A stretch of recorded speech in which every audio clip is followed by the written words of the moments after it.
Previously, when discussing step 1 of the proof of transversality homotopy theorem, we have used the tubular neighborhood theorem. But we never really explained what a tubular neighborhood is. Even our drawing of the tubular neighborhood was a bit misleading, so let's discuss this now.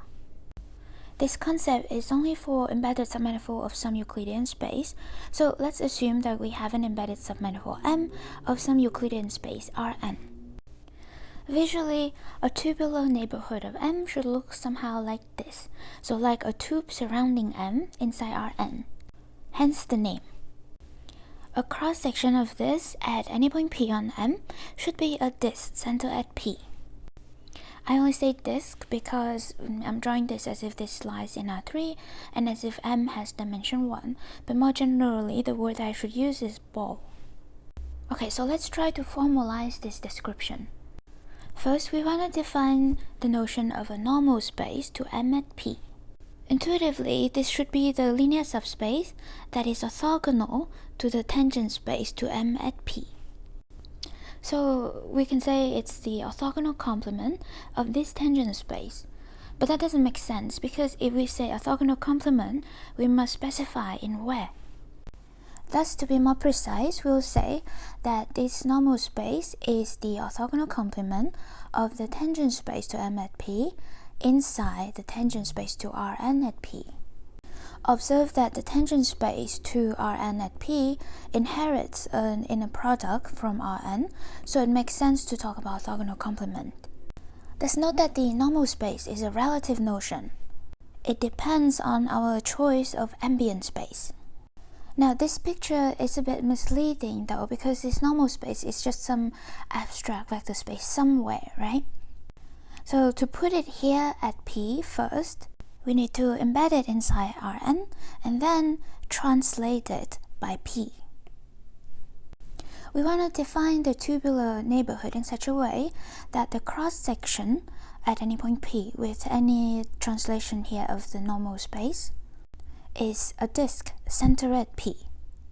That means that the points in this cross-section must be of the form P plus V for vectors V lying in some disk, some ball of the normal space centered at the origin here, right? So we're taking some ball in this normal space and we move it, we translate it to P.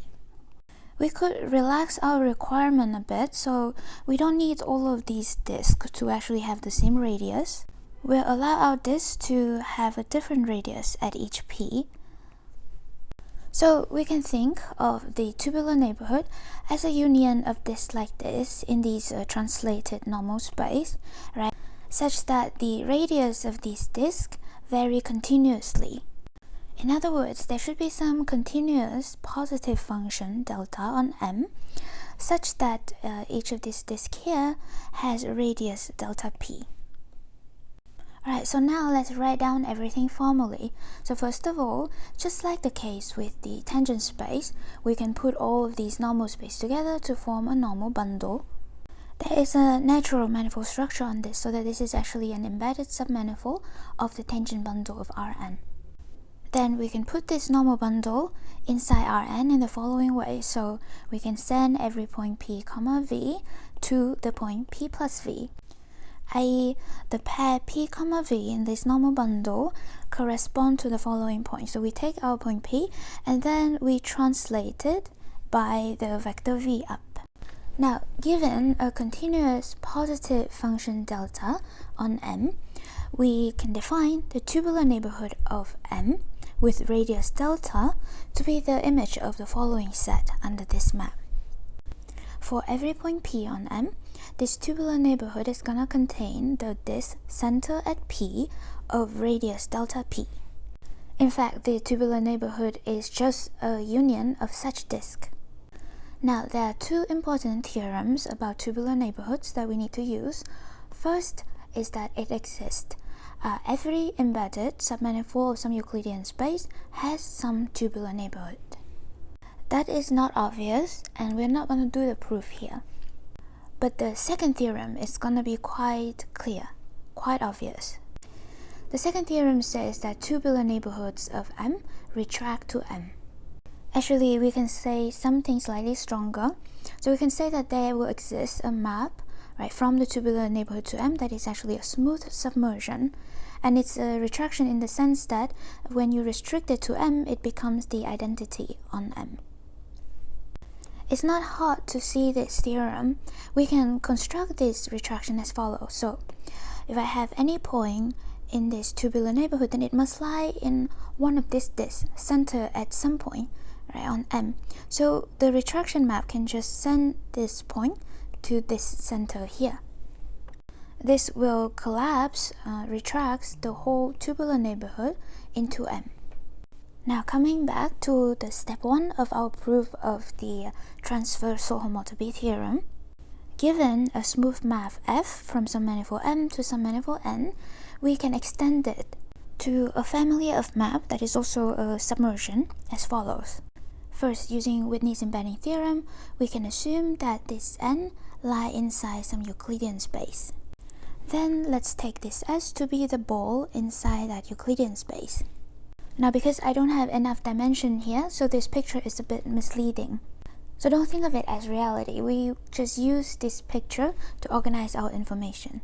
So we can define a submersion F on this product S times N as follows.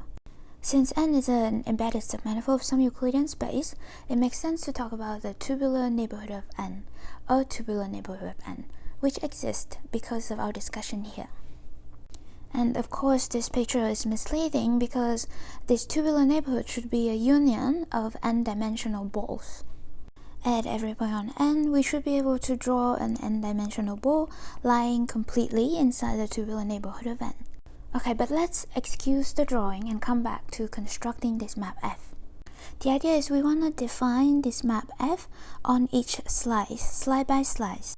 We will send each of this disk here to a disk centered at FP but still lying inside the tubular neighborhood. If we merely use the formula S, P maps to Fp plus S, then that would just send each of these disks to the unit ball center at Fp, and that might be too big. That might go outside of this tubular neighborhood. So we want to scale it down by some number here that should be smaller than the radius of the tubular neighborhood. Okay, but we want this to be a map to N though, so we have to take the retraction of this disk. Again, remember such a retraction map exists because of our discussion here. Okay, so that's roughly the definition of this map. We haven't talked about this epsilon. Well, we can show that there exists nice epsilon so that everything works out. That's some technicality we don't have to worry about. Now, once we've constructed this family, then we immediately see, as mentioned before, that this map is a submersion, so it's automatically transversal to any submanifold of N. Thus, this proved the first part of the transversal homotopy theorem.